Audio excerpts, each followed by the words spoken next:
Bonjour. Bonjour. In this program, we'll be looking at how to talk about the past. In particular, we talk to people in Pézenas about the history of two important local institutions, the rugby team and the brass band. Later in the program, there's a report on fishing, traditional sea fishing from the big port of Sète, and a more recent phenomenon, shellfish cultivation along the coast. In this program, instead of our usual scenes in shops, we'll be using short conversations with local people to illustrate language points. The conversations are in the kind of everyday French you'll hear in the southern part of France. But they aren't intended as models for you to imitate. What we'll be doing is highlighting and explaining the language they contain. In this case, how to use verbs in the past. But first, we go to the Pézenas Rugby Club, le Stade Picénois. Rugby is the local sport. There are over 80 players in the senior Pézenas teams and even more in the junior teams. We asked a couple of members how long they'd been playing. Jean, vous jouez au rugby depuis combien de temps? Je joue au rugby depuis 16 ans. J'ai commencé dès l'âge de 9 ans en scolaire, donc je vais attaquer ma 17e saison cette année. His 17th season, and he said he started at the age of 9. Notice the way we ask how long something has been going on for. Vous jouez au rugby depuis combien de temps? Depuis combien de temps? For how long? Je joue au rugby depuis 16 ans. Depuis 16 ans, for 16 years. We went on to ask Jean if he'd been in the team for long. Vous faites partie de l'équipe depuis longtemps? Vous faites partie de l'équipe depuis longtemps?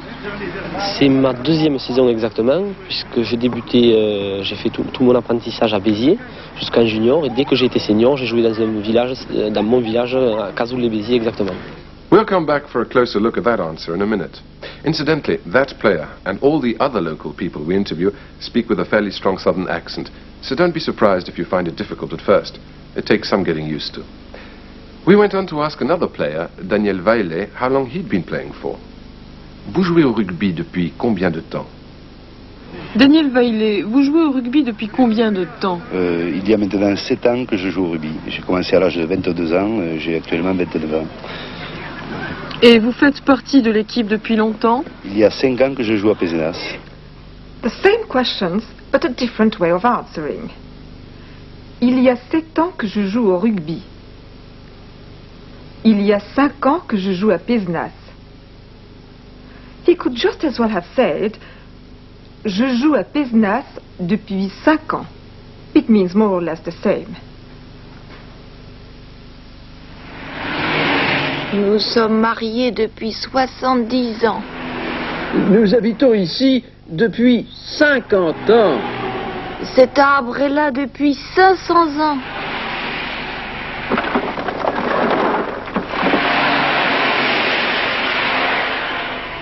Both rugby players we've interviewed so far talked about when they began playing, and they both used the phrase « j'ai commencé ».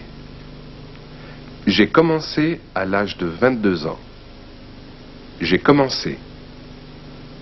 We asked the president of the club when he began. Moi j'ai commencé assez tard, j'ai commencé à l'âge de 17 ans, et j'ai joué jusqu'à l'âge de 31 ans. J'ai commencé à l'âge de 17 ans. The president went on to say that he played until he was 31. J'ai joué jusqu'à l'âge de 31 ans. That's the usual pattern for saying what you've done or what you did. Jouer, to play. J'ai joué. I have played or I played. Commencer, to begin. J'ai commencé. I have begun or I began. All the ER verbs change in this way. Réserver, to reserve. J'ai réservé. Acheter, to buy. J'ai acheté. Cette année, j'ai passé mes vacances en France. J'ai visité tous les musées. J'ai acheté beaucoup de souvenirs. J'ai beaucoup mangé. J'ai passé de bonnes vacances. Those are all ER verbs. Verbs with other endings change in different ways. First, RE verbs like perdre and entendre. Perdre, to lose. J'ai perdu. Entendre, to hear. J'ai entendu. The pattern for IR verbs like finir and choisir is different again. Finir, to finish. J'ai fini. Choisir, to choose. J'ai choisi. So to sum up, the pattern for the three main types of verbs is commencer, j'ai commencé, perdre, j'ai perdu, finir, j'ai fini. Like all the best rules, there are exceptions to these verb endings, and, as you might expect, the exceptions are often the most frequent and useful words. There are two in the interview with the first rugby player. He said he'd done his apprenticeship at Béziers. J'ai fait mon apprentissage à Béziers. J'ai fait, from the verb faire, to do. He goes on to say that he played in his own village when he was in the senior team. Dès que j'ai été senior. J'ai été, from the verb être, to be. J'ai été. Now have a look at the interviews again. Jean-Rieux, vous jouez au rugby depuis combien de temps? Je joue au rugby depuis 16 ans. J'ai commencé dès l'âge de 9 ans en scolaire, donc je vais attaquer ma 17e saison cette année. Vous faites partie de l'équipe depuis longtemps? C'est ma deuxième saison exactement, puisque j'ai débuté, j'ai fait tout mon apprentissage à Béziers jusqu'en junior, et dès que j'ai été senior, j'ai joué dans mon village, à Cazoul-les-Béziers exactement. Daniel Vaillet, vous jouez au rugby depuis combien de temps? Il y a maintenant 7 ans que je joue au rugby. J'ai commencé à l'âge de 22 ans, j'ai actuellement 29 ans. Et vous faites partie de l'équipe depuis longtemps? Il y a 5 ans que je joue à Pézenas. Moi, j'ai commencé assez tard, j'ai commencé à l'âge de 17 ans et j'ai joué jusqu'à l'âge de 31 ans. The practice ground of the Pézenas club is just outside the town, surrounded by vineyards. The players take their game seriously. Undeterred by a hard-baked pitch, they train 2 evenings a week with a match on Sundays. How did rugby first come to this rather unlikely spot? We asked the president, Jacques Boularon. Le club de rugby existe depuis longtemps à Pézenas? Mais le club, après quelques balbutiements avant la guerre de 14, il a vraiment commencé à la suite de la guerre de 14-18, où justement avec les contacts avec les militaires britanniques, les jeunes Pissénois qui ont commencé à découvrir ce sport, quand ils sont revenus au pays une fois la guerre terminée, ont commencé à jouer, à initier tous les jeunes des villages environnants et former un club ici à Pézenas. Let's recap what the president said there. He explained that the club really began after the 14-18 war. Il a commencé à la suite de la guerre de 14-18. The young men of Pézenas met British troops and began to discover the sport for themselves. Les jeunes Pissénois ont commencé à découvrir ce sport. When they returned home, they began to play there. Ils ont commencé à jouer, and so introduced local people to the game. Il a commencé. It started. And ils ont commencé. They started. Commencer doesn't change.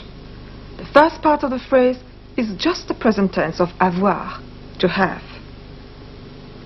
J'ai commencé. Tu as commencé. Il ou elle a commencé. Nous avons commencé. Vous avez commencé. Ils ou elles ont commencé. Now have another look at the President's reply to our last question. Le club de rugby existe depuis longtemps à Pézenas?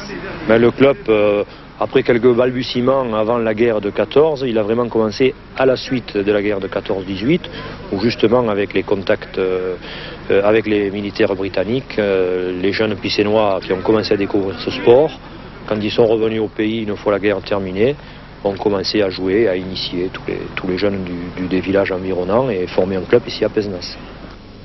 Now we visit another much venerated institution in Pézenas. Even longer established than the rugby club, the brass band, La Fanfare Pisténoise, goes back to the turn of a century. At a rehearsal, we spoke to its director, Marius Audibert.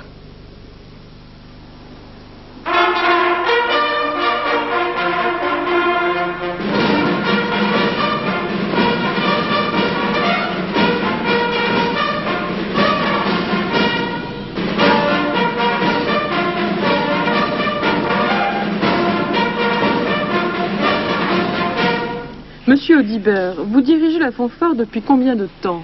Depuis la fin des hostilités, depuis 1944. Et la société elle-même a été créée en 1898. C'est donc une société qui a 85 ans, qui est très ancienne, peut-être même une des plus anciennes de Pézenas. One of the oldest clubs in Pézenas. The director said it was 85 years old. La société a 85 ans. To talk about someone's age, just use the appropriate form of the verb avoir. La société a 85 ans. And one of the rugby players said, J'ai 29 ans. I'm 29. Now have another look at what the director of the brass band said, and you'll notice a familiar construction in our question. Vous dirigez la fanfare depuis combien de temps? For how long have you been directing the band? Depuis combien de temps? For how long? Monsieur Audibert answers using depuis. Depuis 1944, since 1944. Monsieur Audibert, vous dirigez la fanfare depuis combien de temps? Depuis la fin des hostilités, depuis 1944. Et la société elle-même a été créée en 1898. C'est donc une société qui a 85 ans, qui est très ancienne, peut-être même une des plus anciennes de Pézenas. We went on to ask Monsieur Audibert about membership of a band. Il y en a eu davantage dans le passé?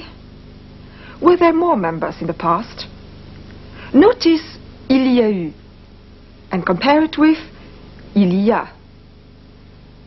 Il y a eu means there were or there have been. And you'll hear both phrases used as questions in the next scene. Il y a combien de musiciens? Une vingtaine. 20-25 à l'heure actuelle. Mais est-ce qu'il y en a eu davantage dans le passé? Davantage, oui. 50 à 60 peut-être. Hein? À ce moment-là, on était beaucoup plus nombreux. Mais enfin, c'est une période, disons, un creux de vague, quoi. Enfin, la société marche quand même. Et comment expliquez-vous cela? Par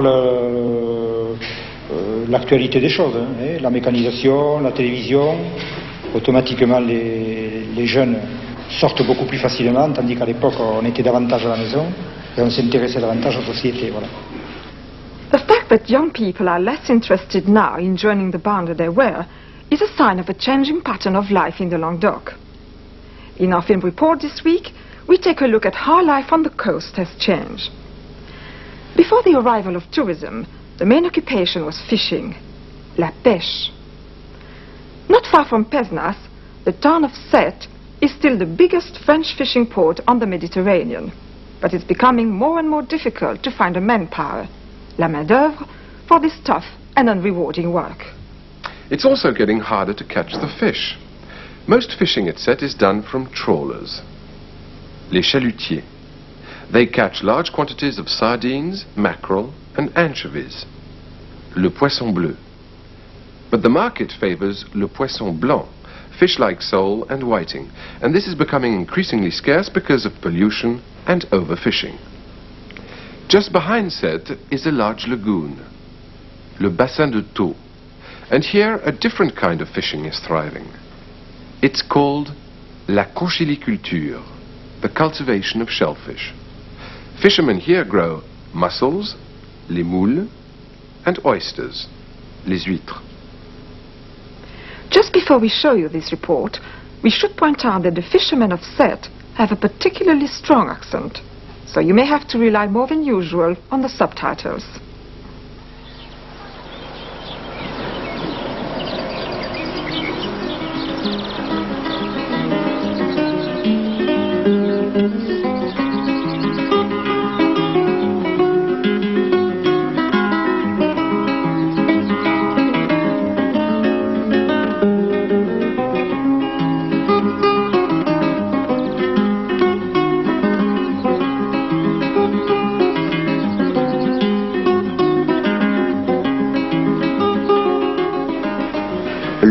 de Sète est un des ports commerciaux les plus modernes en France. C'est aussi un des plus importants ports de pêche en Méditerranée. À Sète, il y a 53 chalutiers et 18 tonniers. Ça fait combien de pêcheurs? Ça fait environ 600 pêcheurs pour les deux catégories confondues. Il y a d'autres pêcheurs? En principe, il y a des pêcheurs de petits métiers qui représentent à peu près 400 bonhommes. Ce qui représente 1000 pêcheurs à peu près environ dans le port de Sète.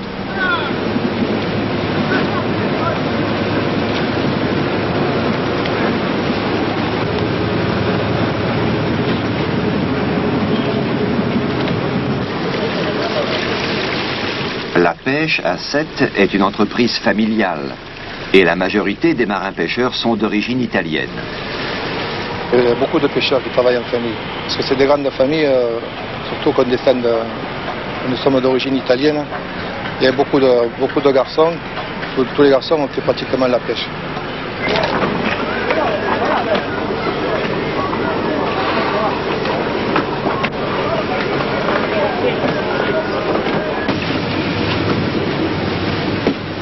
De nos jours, la famille ne suffit plus. Les bateaux ont besoin d'équipages plus importants. Mais il n'est pas toujours facile de trouver de la main-d'œuvre. Ça c'est difficile parce qu'on fait beaucoup d'heures et les jeunes ne sont pas intéressés par le salaire et par les heures de travail. Ça fait qu'on travaille avec de la main-d'œuvre étrangère, marocain, portugais, espagnol, et quelques sétois. C'est quelques fils de pêcheurs. Il y a une grande variété de poissons en Méditerranée, mais certains sont plus communs que d'autres. Quels sont-ils? Principalement la sardine, le thon, l'anchois en quantité. Et puis nous avons du poisson blanc, des merluchons, des sols, du poisson de fond en réalité que pêchent les chaluts, qui arrivent d'une façon très régulière. Mais le tonnage n'est pas important comme celui de la sardine, par exemple, où la pêche est en évolution. En Méditerranée, certaines espèces de poissons sont en train de disparaître. Le problème est bien connu. Il y a trop de pêcheurs et donc trop de poissons pêchés. Tout ceci remet sérieusement en question l'avenir de la pêche à Sète. L'avenir de la pêche en ce moment, pour la pêche vraiment au chalut, c'est un métier qui devient de plus en plus dur. Si on n'arrive pas à commercialiser donc, le poisson bleu, sardine, maquereau, on a beaucoup de problèmes avec ce poisson. Autrement, s'il faut des vivres de poisson de fond, donc merlan, poisson vraiment de chalut, la pêche devient de plus en plus dure. En effet, les acheteurs recherchent les poissons les moins communs et les plus difficiles à attraper. Ce que les pêcheurs ramènent ne correspond donc pas toujours à la demande du marché. Mais tant qu'il y a du poisson, les pêcheurs n'ont pas de problème immédiat. Il y a une autre forme d'exploitation de la mer à Sète, dont le futur semble mieux assuré. C'est la conchiliculture, ou l'élevage des coquillages comestibles. Il y a longtemps que l'élevage des moules et des huîtres existe au bassin de Thau.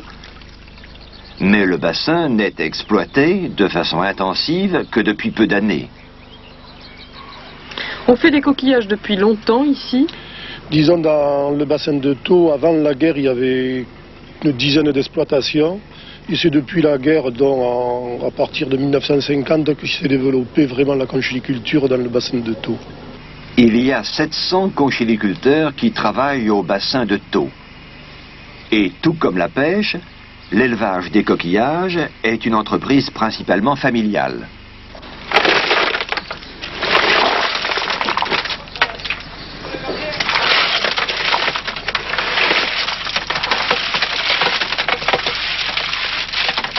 Monsieur Bondon est conchiliculteur au bassin de Thau depuis 30 ans.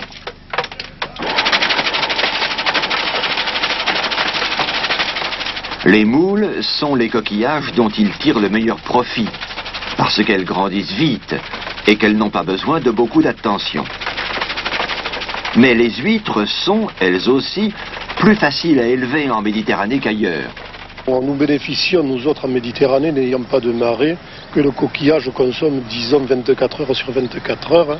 Ce qui fait qu'à l'océan, il leur faut 3 ans pour faire un coquillage que nous autres, nous faisons dans l'année. L'avenir de Monsieur et Madame Bondon semble assuré. Grâce à l'industrie touristique et aux plus grandes facilités de transport, les coquillages sont des produits beaucoup plus demandés qu'avant. Mais est-il encore possible, à l'heure actuelle, que des jeunes viennent s'installer au bassin de Thau pour y gagner leur vie? Disons pour le moment c'est bloqué en nombre du fait qu'il n'y a plus de surface à louer. Mais nous pensons que dans les années qui viennent, les jeunes pourront aller à la mer. Mais on a déjà fait des expériences en mer. Depuis 6 ans à peu près, il y a une équipe à travers 2 syndicats qui exploitent la mer. Et on a espoir que les jeunes pourront travailler à la mer.